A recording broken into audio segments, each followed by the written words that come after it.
3강의가 쭉 이어지고 이제 4강째 되는데 4강째는 이제 처음 뵙는 분들이 곳곳에 마치 매니꽃처럼 이렇게 벚꽃처럼 피어 계시는 것 같은데 16분이 오셨다고 하네요.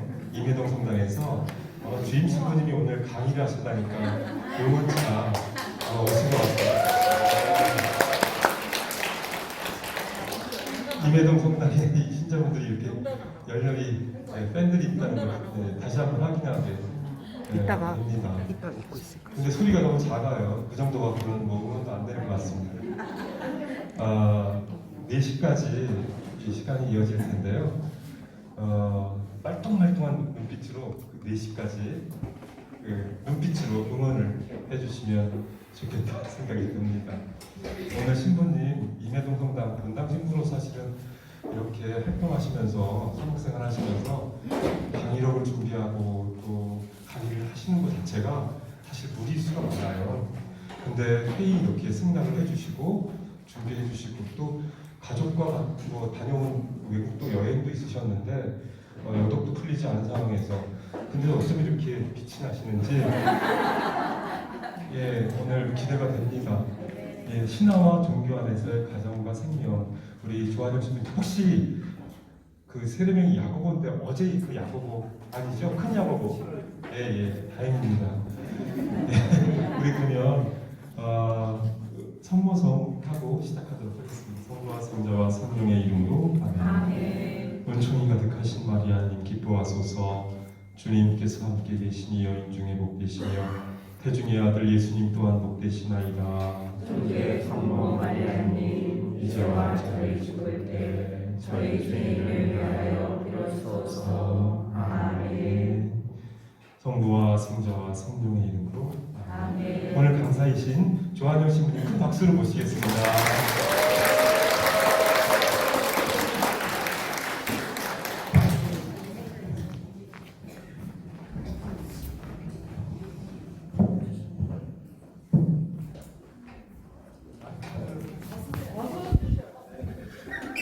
알겠습니다. 바꿔보겠습니다. 신화와 종교 안에서의 가정과 생명이라는 제목으로 함께 나누려고 합니다. 여러분 그리스 신화가 뭐 대표적이잖아요. 신화에 대해서 기본적으로 많이 들어보셨죠. 그래서 신화 안에서 또 여기서 말하는 종교는 이제 신화적 종교, 그러니까 우리가 가톨릭 그리스도교로서 타 종교를 말할 때 자연 종교라는 말을 써요. 자연 종교라는 말을 쓴 데는 우리는 자연 종교가 아니다라는 걸 전제하는 거죠. 우리는 무슨 종교예요? 그러면은 자연 종교가 아니다라고 말할 때 우리는 맞아요. 초자연 종교다 이렇게 말할 수 있다는 거예요. 자연스러운 종교가 아니라 우리는 초자연적인 종교. 그러니까 이 자연 종교라고 말할 때 인간이 이성으로 진리를 어느 정도 추구하고 진리를 어느 정도 파악할 수 있는데 그렇지만 한계가 있다는 거예요. 인간의 이성이. 그래서 하나님께서 계시를 통해서 초자연적으로 우리에게 알려주신다는 거죠. 그래서 우리는 초자연 종교라고 굳이 구분해서 이렇게 말할 수 있다는 겁니다. 그런 부분에 대해서 신화는 그래서 자연 종교 안에서 연관성을 갖고 있어요. 모든 신화적인 이야기들은 종교적으로 발전돼 나가고 또 철학적으로 심화되면서 나름대로 자연 종교, 고등 종교화되는 과정에서 신화도 중요한 역할을 합니다. 그렇기 때문에 그래서 신화와 종교 안에서 그리스도교적인 가정생활, 그리스도교적인 생명과 삶에 대한 이해를 비교 고찰하게 되면서 우리가 어떻게 차별적으로 특별하게 다른 그런 면이 어디에 있는지를 알게 되면 더 깊이 우리 것을 알고 나의 것을 알고 또 남들 것도 알아가면서 그러면서 더 풍요롭게 우리 신앙생활을 할 수 있을 거라고 여겨지기 때문에 이런 제목을 만들어 봤어요. 근데 이런 제목을 해서 이제 그 강의록 받아보셨지만 강의록은 초벌 원고 수준이어서 좀 허접합니다. 그리고 그 원고를 작성할 때 제가 요즘 챗 GPT 있잖아요. 조금 도움을 받았어요. 그래서 질문하면 그게 답을 해줘요. 그 답을 해준 내용들의 일부를 거기에 이제 적용시킨 건데, 그래서 이제 강의를 통해서 좀 보충하고 보완해 나가면서 여러분들이 이 시간을 함께 했으면 좋겠습니다. 그 인류가 진화를 하잖아요. 그래서 우리는 진화론을 믿고 있어요. 받아들이고 있습니다. 우리 가톨릭 교회는 진화의 과정 중에 언제부터가 우리의 현생 인류라고 할 수 있어요? 현생 인류의 시작을 대략 1만 년 전, 2만 년 전 크로마뇽이라고 할 수 있는데, 요 네안데르탈인은 호모 사피엔스라고도 할 수 있어요. 근데 크로마뇽, 우리 직접 현생 인류의 조상들을 호모 사피엔스라고 합니다. 사피엔스를 한 번 더 붙이는 거죠. 더 지혜롭다는 거예요. 이 네안데르탈인보다. 보통 1만 년 전, 아주 가깝게는 1만 년 전으로 보고 있어요. 그때부터 이제 문화가 시작된 거예요. 그때부터 인간이 말을 하면서 언어를 이제 구사하면서 서로 간에 신화적 이야기를 했다는 거죠. 터키 지방에 가면 괴베클리 테페라는 지역이 있거든요. 괴베클리 테페라는 지역은 1만 년 전에 이미 그 영국의 스톤헨지가 있죠. 영국의 그 스코틀랜드 지역에 가면 거대한 그런 석상들이 서 있어요. 이게 종교적인 어떤 상징물이라고 여겨지는데 1만 년 전에, 그러니까 퀘베클리 테페라는 지역에 가면 그 스톤헨지와 같은 구조물들이 있어요. 더 정교하게, 더 많이 있거든요. 그러니까 이미 인간은 머리가 지혜롭게 되면서부터 바로 종교 생활을 시작했다는 거예요. 그 농사를 짓기 시작하면서 종교 생활을 한 게 아니라 종교 생활을 하면서 농사를 지었다는 거예요. 거꾸로 됐다는 거예요. 그게 발굴되면서 농사가 시작되기 전에 이미 사람들이 종교적인 어떤 제례나 어떤 의례를 행하기 위해서 많이 모여드는 거죠. 많이 모여들어서 그 사람들이 거기에서 많이 모여든 그 원시인들이 먹고 살려니까 농사가 필요했다고 여겨져서 야생미를 이제 거기서부터 농사 짓기 시작한 거예요. 그러니까 인간이라고 하는 존재는 본성적으로 믿음의 존재라는 것을 우리가 알 수 있겠습니다. 그래서 구석기 시대와 신석기 시대로 나누게 되는데, 이제 그 현생 인류는 신석기 시대가 되면서 기원전 8000년, 그러니까 10,000년에서 8000년 요 사이에 이제 신앙 생활을, 믿음 생활을 시작하게 됐어요. 그래서 이 시대를 구석기 시대에서 신석기 시대로 가면서 기원전 8000년이죠. 근데 아까 10,000년 전이라고 했어요. 그 종교적 유적물이 발굴된 게, 그러니까 여기에서 약간 더 이쪽으로 갈 수 있어요. 주술의 시대가. 처음에는 이 원시인들이 되게 신기했을 거 아니에요. 여러분들은 그 특별히 원시인들을 여러분들이 만난 적이 없죠. 당연하죠. 원시인들 어떻게 만나겠어요. 근데 비슷한 원시인과 비슷한 사람들을 만나본 적이 있어요. 누구겠어요? 갓난아기들, 말 배우기 시작한 아기들은 되게 원시적이에요. 걔네들이. 그래서 그 원신들이 어떻게 고대 사회에 생활했는지를 알아보려면 우리가 말을 배우기 시작한 유아들을 보면 돼요. 그리고 또 다른 방법이 있죠. 바로 원시 부족을 찾아가면 돼요. 그럼 원시 부족이 생활했던 그 생활 양태나 유아들이 말 배우기 시작한 그 어린이들이 행동하는 걸 보면 이렇게 감을 잡을 수 있어요. 어떤 방식으로 이 사람들이 생활했냐면 아주 순수한 마음으로, 순수하잖아요. 원시인들 보면, 이렇게 원시 부족들 보면 되게 순수하죠, 사람들이. 그리고 교감을 잘해요. 어떤 교감을 하냐면 이제 모든 거에 정령이 깃들어 있다고 생각하고 내 마음 같으려니 해요. 그래서 그런 거에 말을 걸어요. 그리고 그런 것으로부터 이렇게 소통한다고 생각해요. 그래서 저희 조카들도 어렸을 때 이렇게 자라는 걸 보면은 그렇게 뭐 나무, 뭐 이렇게 나비, 새한테 말을 걸어요. 아유, 너 참 예쁘구나. 막 그렇게 얘기하고. 그래, 어쩌고 저쩌고 막 이렇게 대화를 하거든요. 근데 이게 어린아이여서 이제 당연히 우리가 그러려니 귀엽게 봐주는데 옛날 그 원시신들은 자기가 이 꽃이 말을 했다고 믿어요. 마음으로 말을 했다고. 마음으로 서로 통한다고 여기는 거예요. 모든 거하고 대화를 해요. 그래서 이렇게 모든 거하고 대화하면서 그걸 정령신앙이라고 하는데 이제 애니미즘이라고 해요.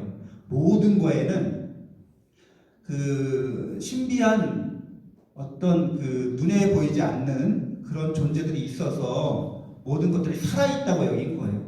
그런 식으로 그런데 그런 살아있는 것들로 가득 차 있어서 그런 것들과 대화를 하는데 이제 원시인들이 느낀 거는 어린이들도 그렇지만 밤이 오면 무섭잖아요.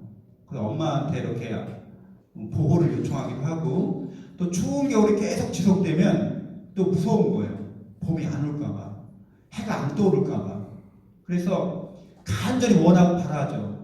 해야 빨리 솟아라. 제발 빨리 솟아서 이 어두운 밤을 좀 밝혀다오 하거나 추운 겨울이 빨리 가고 따뜻한 봄이 빨리 오기를 바라는 거죠. 봄을 부르면서 봄에게 자기의 마음을 전달해요. 그러다가 그냥 그렇게 하면 안 될 것 같으니까 무슨 이제 상징적인 어떤 행위를 하는 거예요. 봄이 빨리 오게 하기 위해서 어떻게 해야 될까?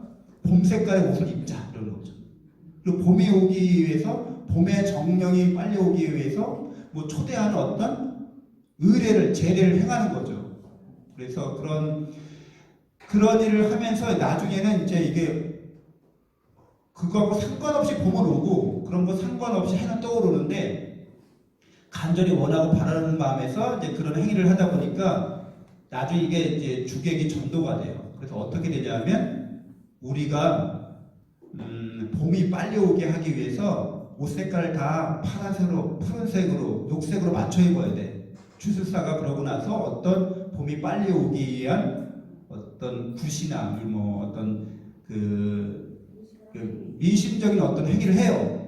그러면 이제 봄이 온다고 여기게 된 거예요. 그러니까 옛날 사람들은 그 주술사가 주술을 부리는 거에 대해서 확고한 믿음이 있었어요. 근데 원인과 결과를 뒤집은 건데 어쨌거나 원신들은 이성이 발달 안 했기 때문에 주술사가 강력한 카리스마로 그렇게 하면 그렇게 된다고 정말 실제로 봄이 오니까 실제로 해가 떠오르니까 해가 떠오르는 제례를 하고 봄이 오는 봄 축제가 많이 이제 발전하게 되는 거죠. 그래서 어느 나라나 고대 이런 문화와 전통 그 종교 안에서 내려오는 것들을 보면 봄 축제가 다 있잖아요. 봄을 맞이하는 축제 그런 축제들은 다 이 원시 주술 시대로부터 내려오는 그런 제례 의식들을 그대로 면면히 이어받은 거죠. 그렇기 때문에 굉장히 오래된 거예요. 주술의 시대가 이렇게 시작되고 그 다음에 총동의 시대가 되면서 이제 구체적으로 좀 더 스케일이 커져요. 신화의 시대가 도래하게 됩니다. 그리고 신화가 좀 더 철학적으로 이념적으로 정교화되면서 이제 종교의 시대가 오는 거죠. 그래서 이렇게 주술과 신화와 종교의 시대를 거치면서 신석기 혁명, 계급사회가 출현하고 이제 철제 농기구가 등장하게 되면서 국가라는 형태를 국가 공동체를 이루게 되는 거죠. 그래서 신화와 인간의 삶을 보면 이제 신화라고 하는 것은 세상의 기원에 대해서 이야기해줘요.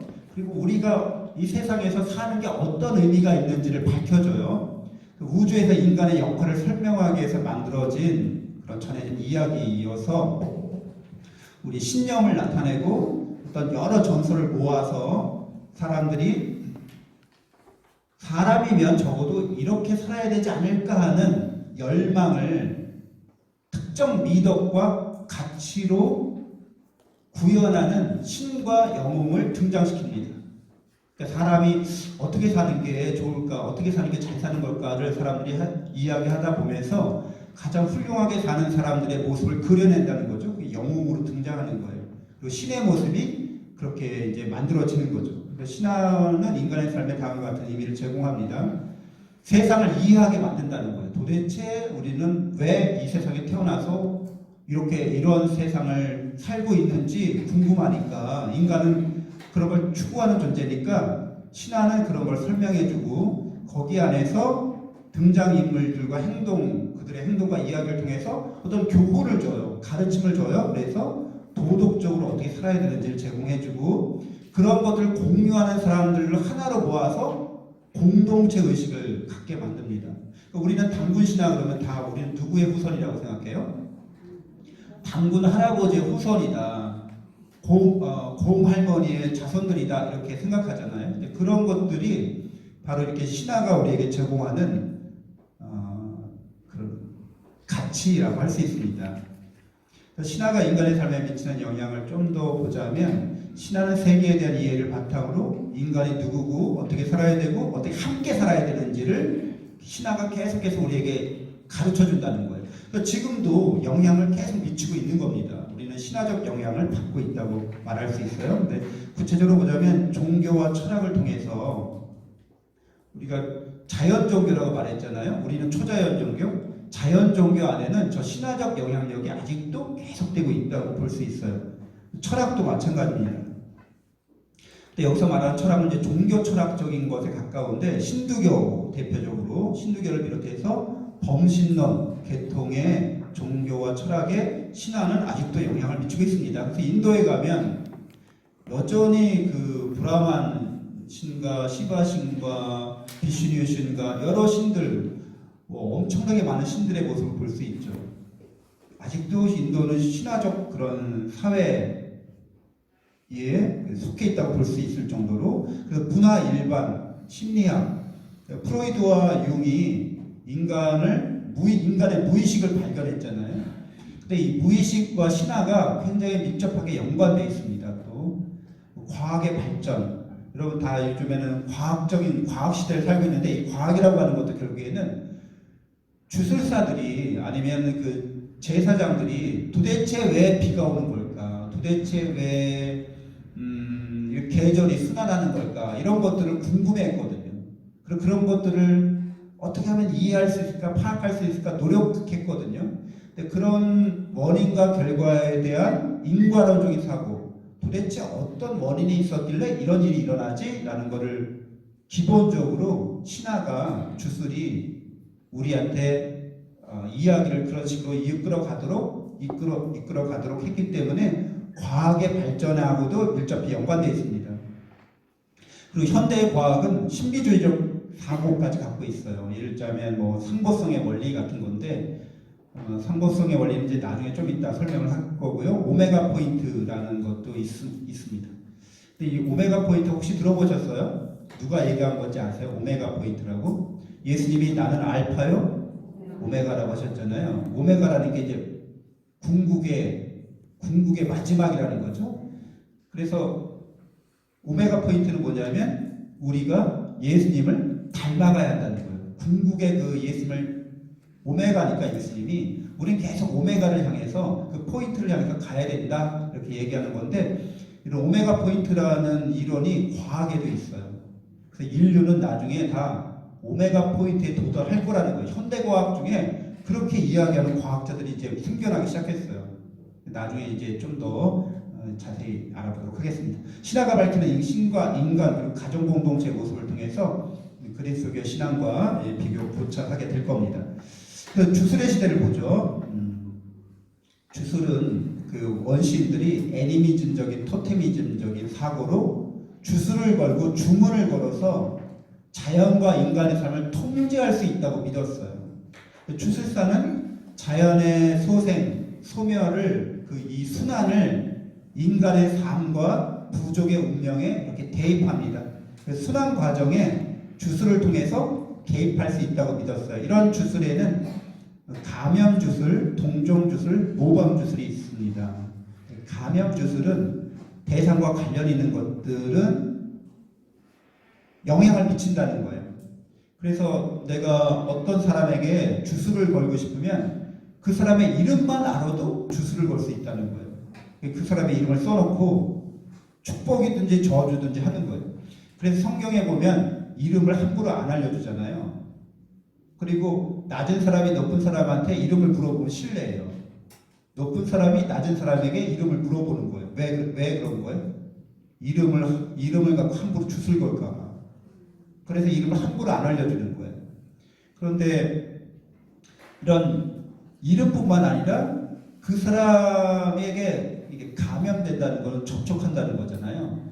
그래서 그 사람의 머리카락이나 손톱이나 옷이나 뭐 하나 그 사람에게 접촉했던 거를 내가 갖고 있으면 주술을 걸 수 있다고 옛날 사람들 생각했어요. 그래서 그 일본 천황 같은 경우에는 함부로 그 일본 천황이 먹던 식기를 이제 옛날에는 오늘날은 달라졌겠지만 그거 한 끼 식사하고 나서 그 그릇을 깨는 게 있어요. 왜냐하면 그리고 식사할 때 이렇게 입을 벌리고 먹잖아요. 그러면은 이렇게 생명의 숨이 왔다 갔다 하기 때문에 부정탈 수 있다고 봤어요. 그 과정에서 속된 사람이 가까이 접근하면 부정탈 수 있다고 생각해서 뭐 식사를 안 보이는 곳에서 한다든가 또 식기를 쓰고서 바로 깨버린다든가 이런 행위들이 있었어요. 옛날에는. 그게 다 주술 때문에 그런 거거든요.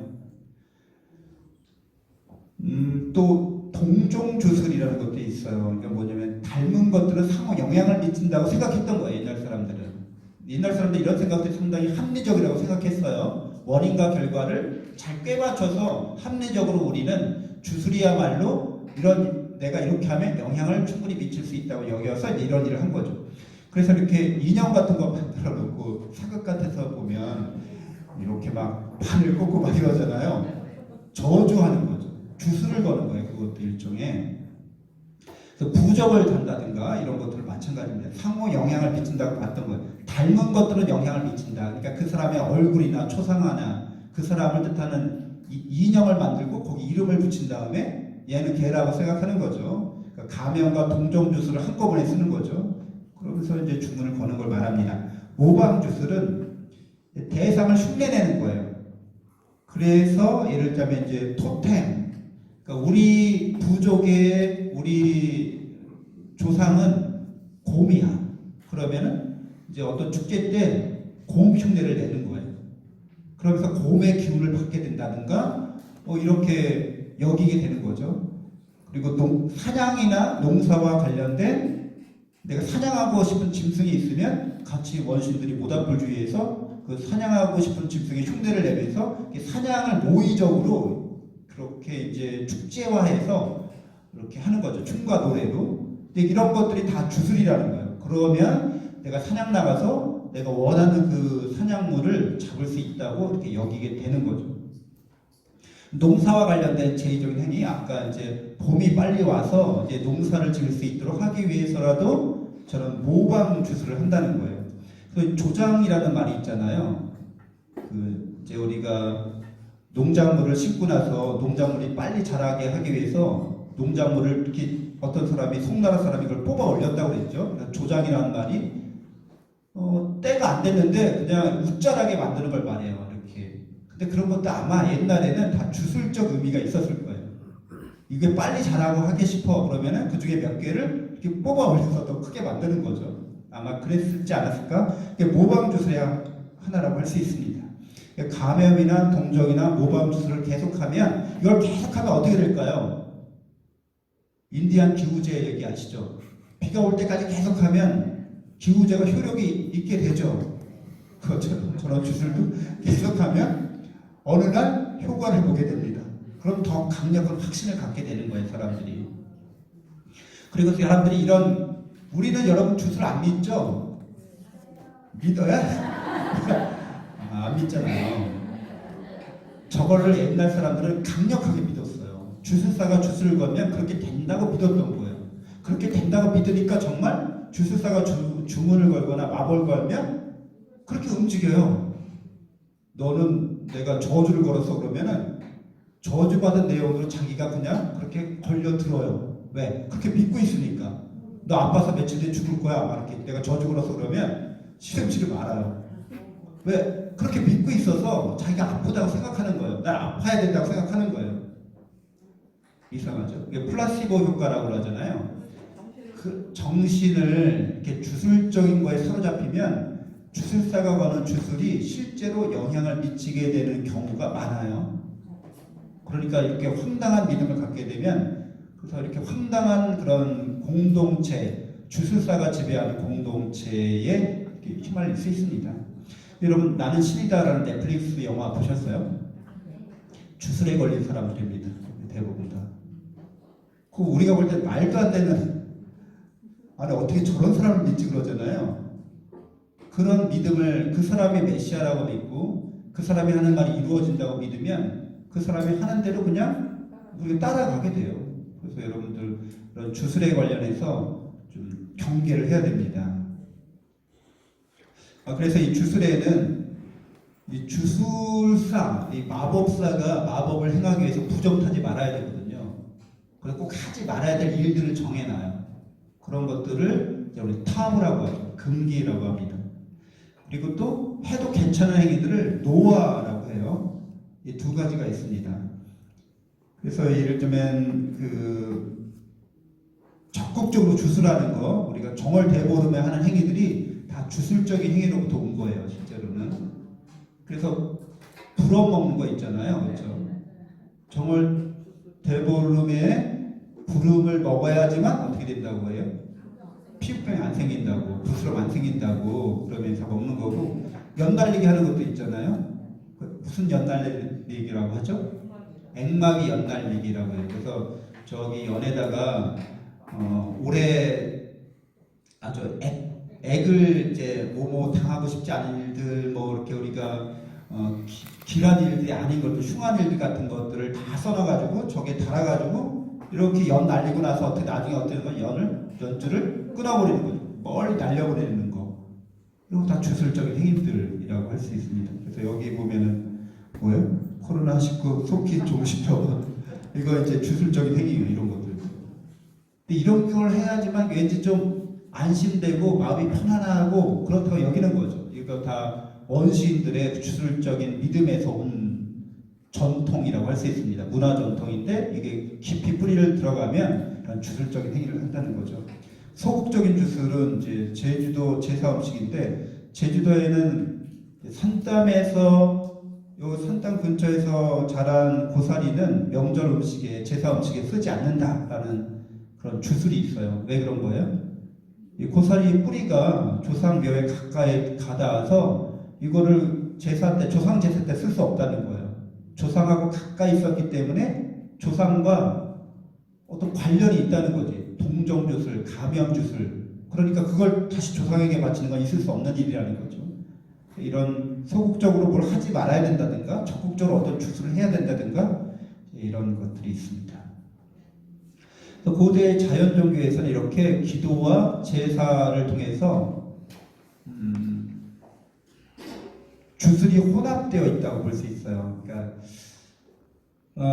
성경은 이 주술에 대해서 먼저 뭐라고 말하고 있는지 보면 여러분들이 하나님의 뜻에 반하는 것을 일관되게 그걸 정죄합니다. 그래서 주술과 관련된 모든 자연 종교들 안에서 우리는 자연의 순환, 자연의 어떤 사태들을 파악하고 통제하려는 인간의 원초적인 욕망을 이제 발견하게 돼요.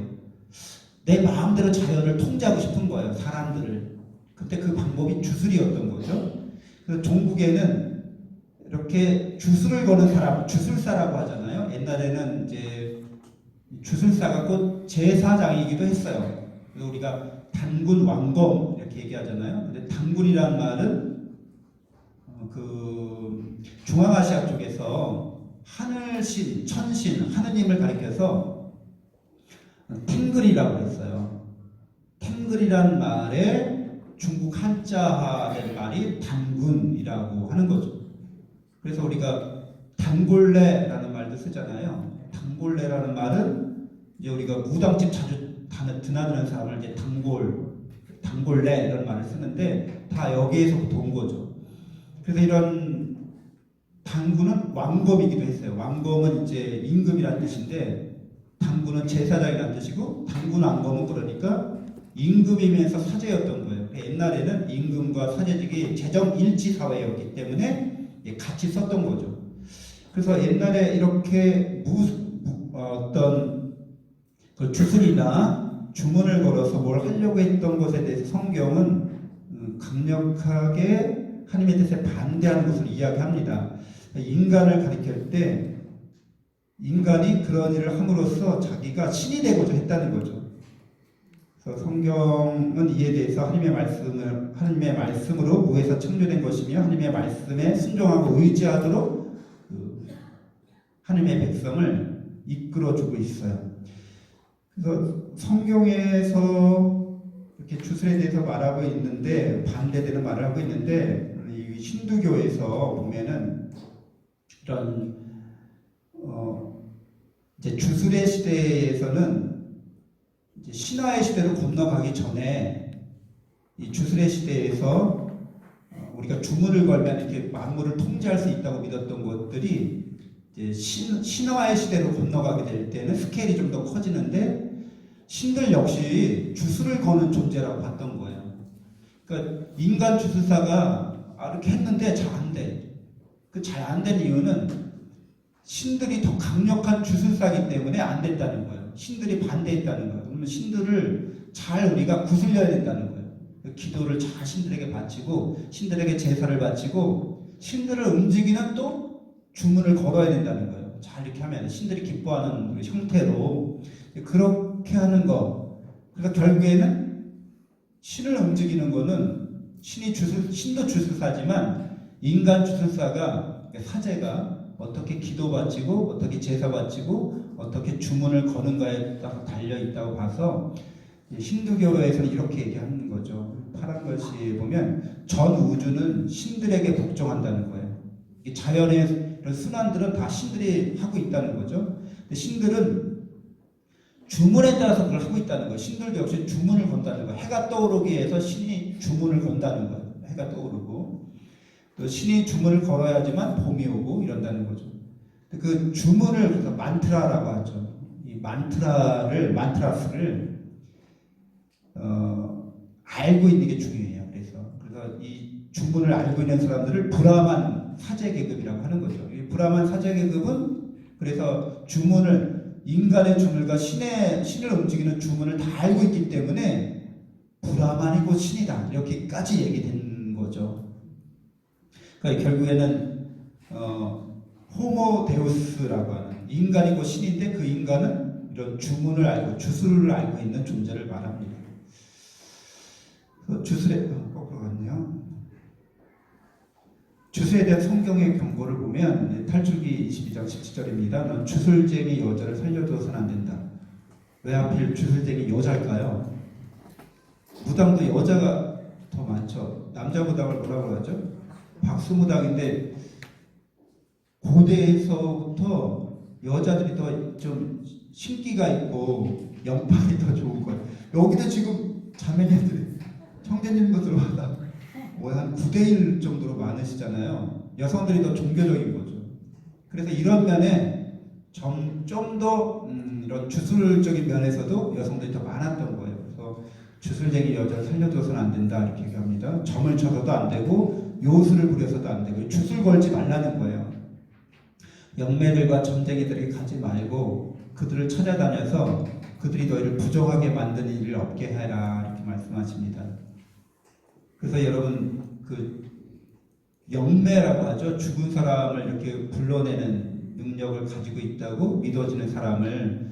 그래서 사울 왕이 마지막 전투를 앞두고 너무 두려워서 누구를 찾아가요?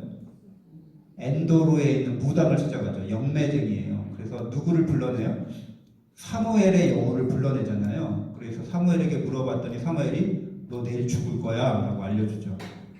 그래서 사울이 멸망하는 데 있어서 죽음을 맞이하는 데 있어서 한 가지 더 이렇게 죄악을 덧붙이는 그런 사례로 이렇게 나오고 있어요.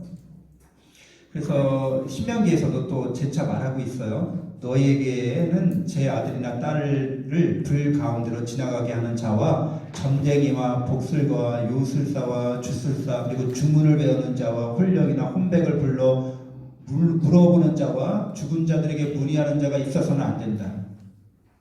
근데 이런 말은 고대 그 당시 사회에서 그냥 일반적인 일이었던 거예요. 다 그렇게 했던 거예요.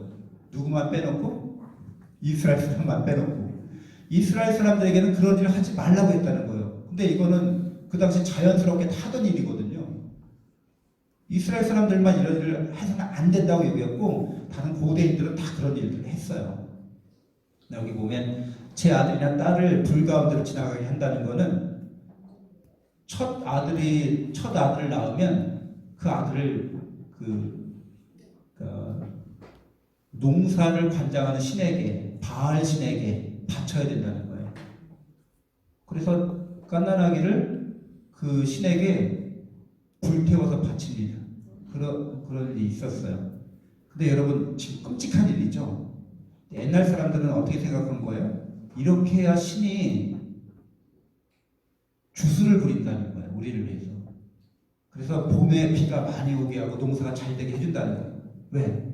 신을 달래줘야 되는 거예요. 신을 만족시켜줘야 된다 생각했던 거예요. 그러려면 어떤 걸 바쳐야 된다고 생각했던 거예요? 허접한 거, 그냥 하찮은 거 바치면 좋아할까요? 여러분들 내가 잘 보이고 싶은 사람한테 선물 갖다 줄 때 어떤 선물을 여러분이 주실 거예요? 제일 좋은, 내가 할 수 있는 제일 좋은 선물을 하려고 할 거 아니에요? 그러니까 그 당시 원시인들에게는 가장 내가 바칠 수 있는 가장 좋은 거, 가장 귀한 거는 자기 자신인데 자기 자신을 한 번 바치면 이제 끝이니까 어떤 거예요? 자기 아들을 바치는 거예요. 그래서 이런 일들이 비일비재했고 그냥 자연스러운 일이었어요. 근데 여러분 지금 멜 깁슨이 영화로 만든 그 아포칼립소라는 영화 혹시 보신 분 있어요? 아즈텍 문명, 그 마야 문명에서 인신공양하는 게 있잖아요. 그렇게 왜 인신공양하는 거예요? 인간을 왜 신에게 제물로 바치는 거예요?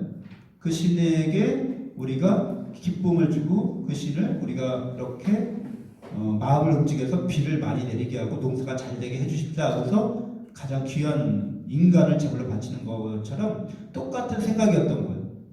그래서 그런 것들을 바치는데 이스라엘은 그런 거 하지 말라는 거예요. 너희는 그런 거 하면 안 된다고 얘기하는 거죠. 그러면서 대체로 여러분들 이스라엘 사람들이 할례를 베풀잖아요. 그래서 우리나라 사람들도 포경수를 한다고 그래서 다른 나라 사람들이 보면은 너는 이스라엘 사람이야? 너 유태인이야? 물어본다 그래요.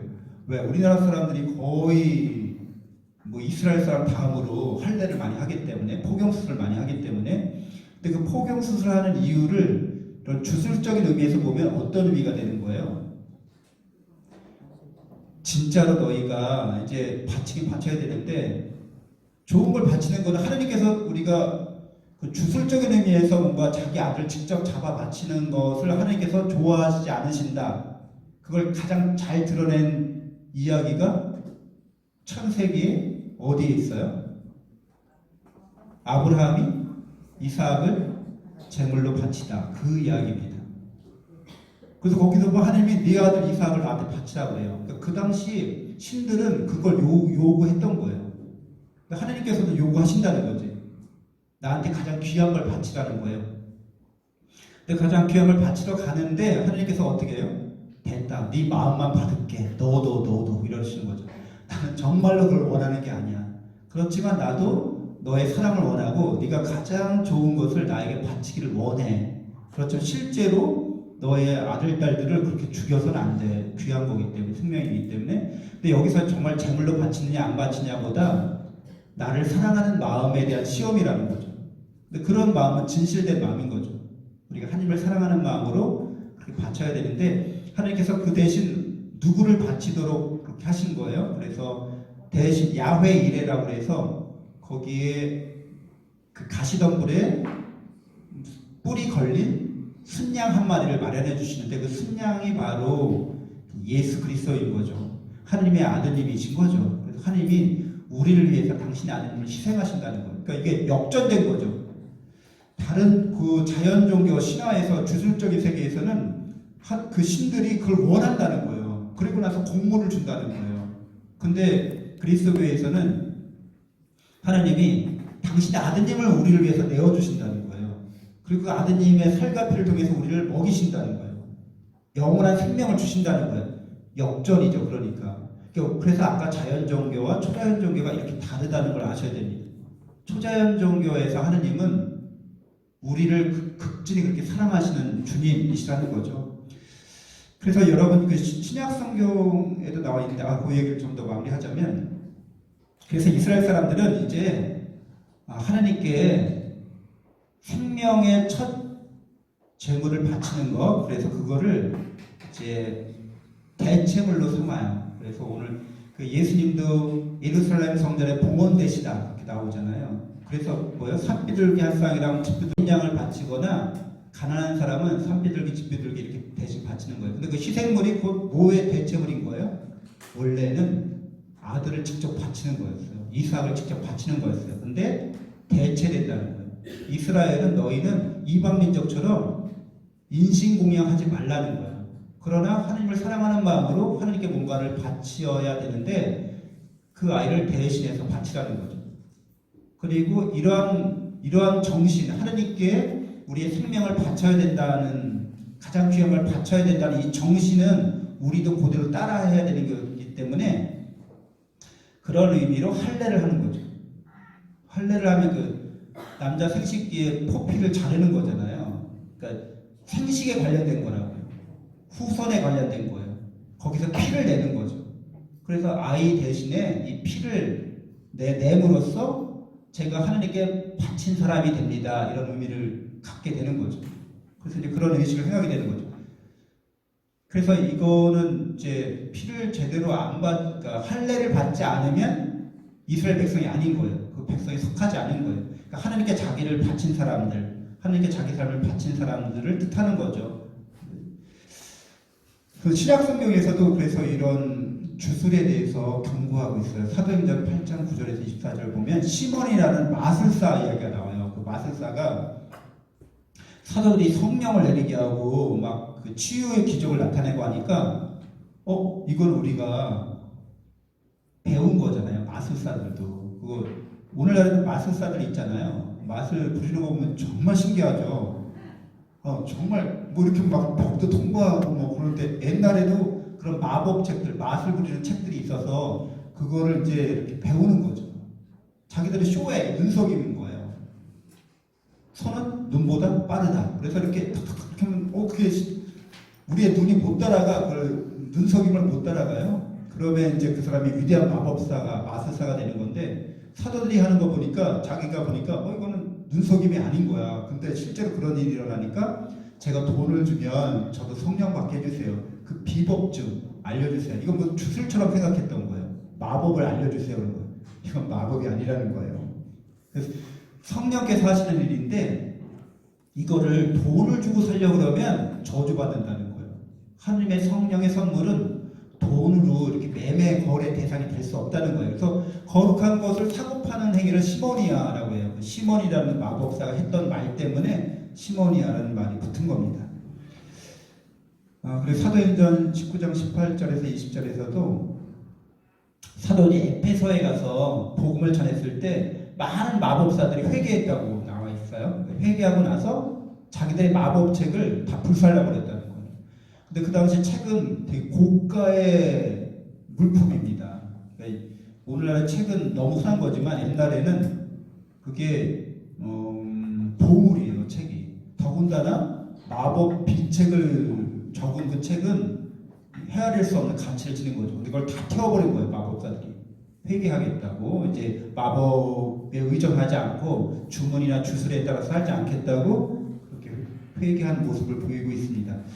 사도행전 19장 18절에서 20절 사이에서 이렇게 얘기되고 있고, 갈라디아서에서 바오로 사도가 하나님 나라에 들어가지 못하는 여러 육적인 삶을 이야기합니다. 그 중에 하나가 또 이제 주술 거는 거예요. 주술적인 행위하지 말라는 거죠.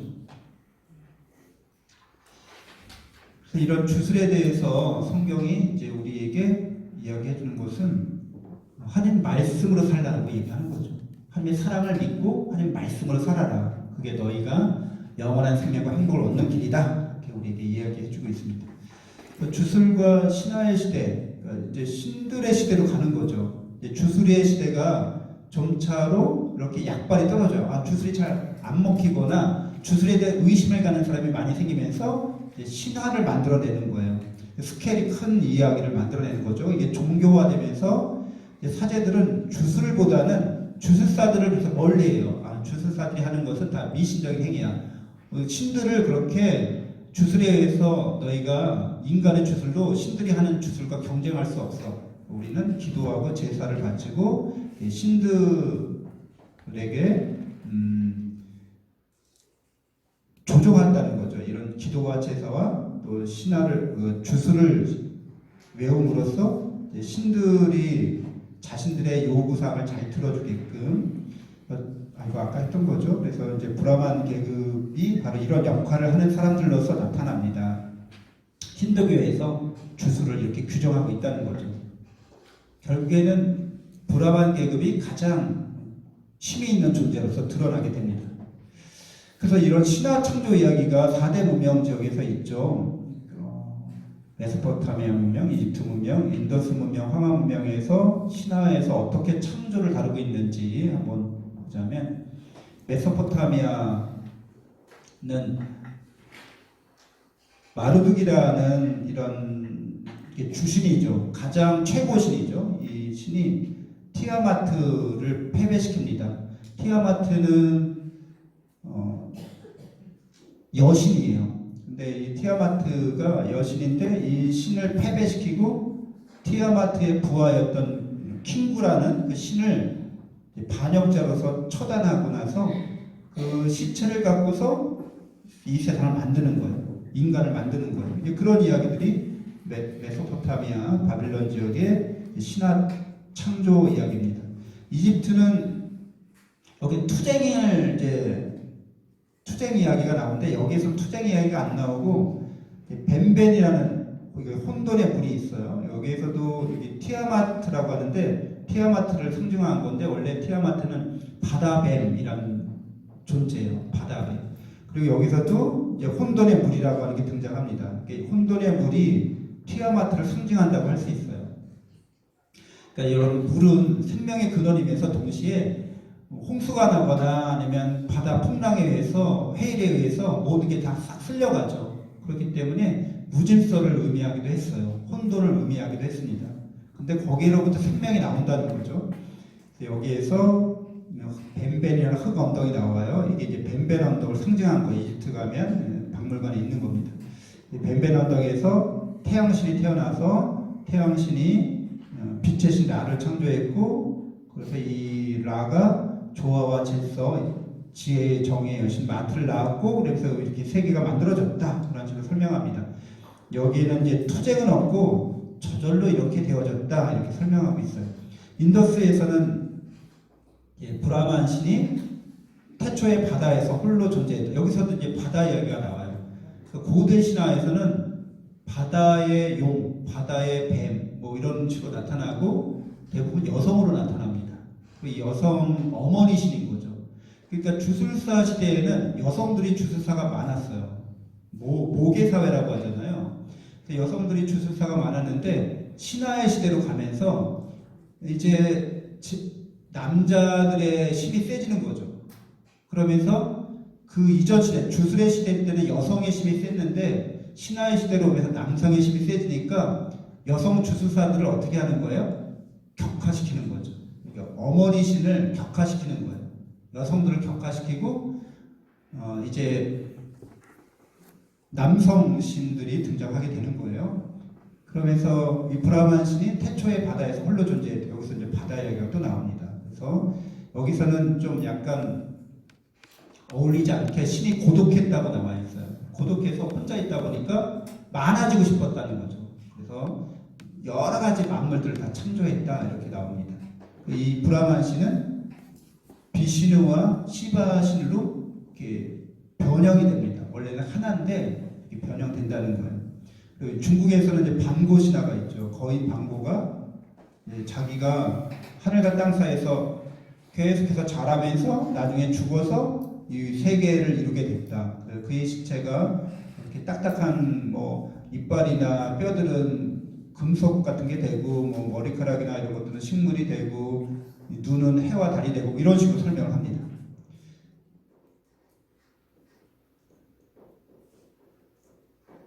그래서 이런 신화 안에서 인간은 어떻게 창조되는가 보면, 아까 말한 메소포타미아 문명에서는 흰구를 죽여서 그러니까 반역자인 거죠. 신들의 전쟁에서 패배한 반역자를 죽여서 인간을 만들었다 이렇게 설명하고 이집트에서는 진흙으로 만들어서 인간을 만들었다. 그리고 인간이 파라오의 종이 되게 했다 이렇게 얘기하고 인더스 그 힌두교 문명에서는 푸르시아라는 거인이 등장하는데 이 푸르시아가 1000개의 눈과 손과 다리를 가진 신이었는데 다른 신들이 그 푸르시아를 제물로 삼아서 푸르시아의 입에서 브라만이 나타났고 팔은 크샤트리아, 다리는 바이시아, 발은 수드라가 됐다. 그러니까 크샤트리아 제도를 이제 설명하는 쪽으로 이렇게 설명을 합니다. 그리고 황하에서는 방고가 죽은 다음에 여호와라는 여신이 이제 흙을 갖고서 반죽해서 아주 정성스럽게 가꾼 거는 귀족이나 왕족이 됐고 지도축이 됐고 대충 만든 거는 하층민이 됐다. 뭐 이런 식으로 설명을 하는 거예요. 근데 성경에서 말하고 있는 하느님은 이런 자연 종교 안에서 말하는 창조의 과정과 완전히 다르고 아주 차별화된 이야기를 하죠. 그래서 이 이야기는 잠깐 한 10분 동안 쉬고 3시에 쉬고